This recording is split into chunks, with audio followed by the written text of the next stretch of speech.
Good afternoon, welcome to మహాభాగ్యం. ఇవాళ పంటి సమస్యలతో బాధపడుతున్న వారికి పరిష్కార మార్గాలు చూపడానికి డాక్టర్ డి రాజశేఖర్ గారు ప్రస్తుతం స్టూడియోలో ఉన్నారు. Good afternoon doctor, welcome to our studio అండి. ఈ పంటి సమస్య అనేది అంటే చాలా మందికి ఉన్నప్పటికీ ఎక్కువ త్వరగా బయటపడరు. అంటే పంటి సమస్య ఎక్కువ కాలంగా ఉండి కూడా డాక్టర్ని ఎప్పుడు సంప్రదించాల్సి వస్తుంది? అసలు ఈ పంటి సమస్యలు అనేవి ఎందుకు వస్తుంది? మీరు మంచి క్వశ్చన్ అడిగారండి. చాలా మన జీవితంలో ఎక్కువగా వాడేటువంటివి పళ్ళు, తక్కువగా పట్టించుకునేటువంటివి కూడా పళ్ళు. పళ్ళ సమస్యలు అనేవి ఒక లాస్ట్ 10 yearsలో తీసుకున్నట్లయితే కొంచెం తక్కువగా ఉండేది. ఇప్పుడు చూసేటప్పటికి చాలా ఎక్కువగా వస్తున్నాయి. ఎందుకంటే మనం తీసుకునేటువంటి ఆహార అలవాటు పద్ధతులు ఏవైతే ఉన్నాయో అవి మారిపోయాయి. అంటే రిఫైన్డ్ ఫుడ్స్ లైక్ చాక్లెట్స్ కానివ్వండి, బిస్కెట్స్ కానివ్వండి, లేకపోతే పిజ్జాస్, బర్గర్స్, ఇవన్నీ కూడా ఈ వెస్టర్నైజ్డ్ ఫుడ్స్ వల్ల అవి రిఫైన్డ్ కార్బోహైడ్రేట్స్ అంటారు. అవి పంటి మీద, పంటికి చిగుళ్ళకి మధ్యలో, పన్నుకి మధ్యలో ఇరుక్కుని అక్కడ బ్యాక్టీరియా చేరి జబ్బులు ఎక్కువగా రావడం జరుగుతుందండి. దీనివల్ల చాలా వరకు పంటి సమస్యలు ఏర్పడుతున్నాయి. కొంత చిన్న ప్రివెంటివ్ మెజర్స్ మనం తీసుకున్నట్లయితే వీటన్నిటిని కూడా నిర్వహించవచ్చు. అలాగే జనరల్ గా తీవ్రంగా ఉన్నప్పుడు ఎలాంటి లక్షణాలు కనిపిస్తాయి? డాక్టర్ దగ్గరికి వెళ్లాల్సిన సందర్భం ఎప్పుడు వస్తుంది? జనరల్ గా అండి, మనకి పిప్పి పన్ను అయినప్పుడు విపరీతమైనటువంటి నొప్పి వస్తుంది. అయితే పిప్పి పన్ను స్టార్టింగ్ లో వచ్చేసి మీకు ఎటువంటి ఇబ్బంది కనపడదు. అంటే పన్ను పైన ఒక చిన్నటి మచ్చ మాత్రమే కనబడుతుంది. ఆ మచ్చ మనకి కనపడేటువంటి టైంకి ఆల్మోస్ట్ 1 to 2 millimeters లోపలికి రంధ్రం పడి ఉంటుంది. కానీ మనం ఏం చేస్తామంటే నొప్పి వచ్చేంత వరకు దాన్ని పట్టించుకోం.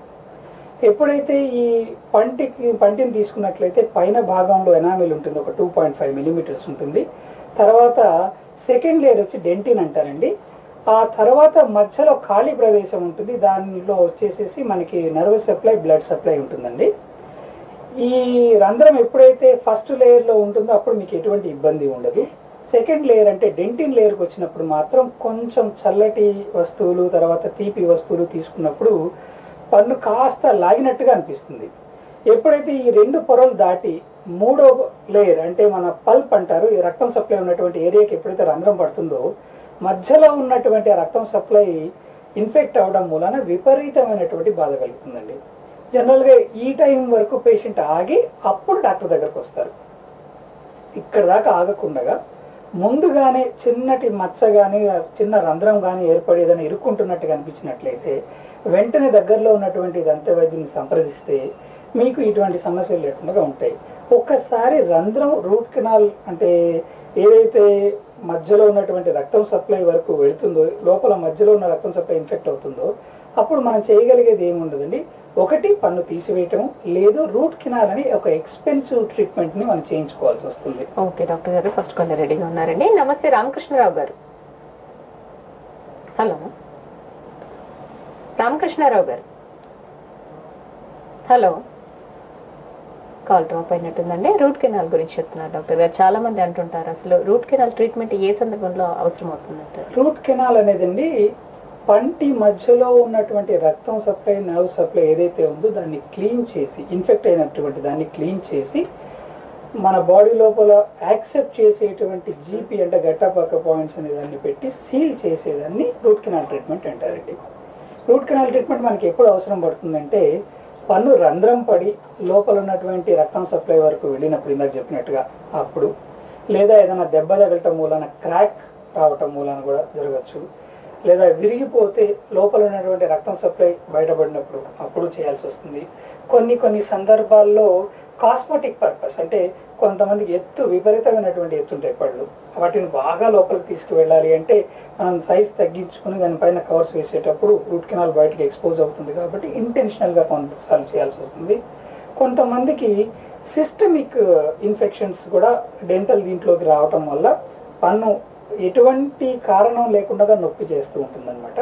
అలాంటి సందర్భాల్లో కొన్ని సందర్భాల్లో మాత్రమే ఇలా చేసుకోవాల్సిన అవసరం లేదు. ఓకేనండి, కాల్ రెడీగా ఉన్నారు. నమస్తే సునీత గారు. సునీత గారు మాట్లాడండి, మీ ప్రాబ్లం అంటే చెప్పండి. సునీత గారు గుడ్ ఆఫ్టర్నూన్ అండి, మీ ప్రాబ్లం చెప్పండి. ఓకే, అది సిమెంట్ వేస్తే మళ్ళీ నొప్పి వస్తుంది. ఇంతకు ముందు ఏదైనా ట్రీట్మెంట్ చేయించుకున్నారా అండి? చేయించుకున్నామండి. ఏం ట్రీట్మెంట్ చేయించుకున్నారు? మామూలుగా జ్ఞానదంతాన్ని తీసేశారండి. ఓకే. రక్తం ఉండాలని ఆ, దాని పక్క పంటే మళ్ళీ పుట్టింది. ఓకే అమ్మా. పుట్టింటే అది మళ్ళీ ఏమన్నా సిమెంట్ పెట్టింటే మళ్ళీ ఏమన్నా తింటే అక్కడ పండు దగ్గర పడితే నొప్పి వస్తుంది. ఓకేనమ్మా. అది దానికి కారణం. ఓకేనమ్మా. జనరల్ గా జ్ఞానదంతం తీసేశారు అంటే జ్ఞానదంతం తిన్నగా వచ్చినటువంటి జ్ఞానదంతాన్ని ఎక్కువ శాతం తీయరమ్మా.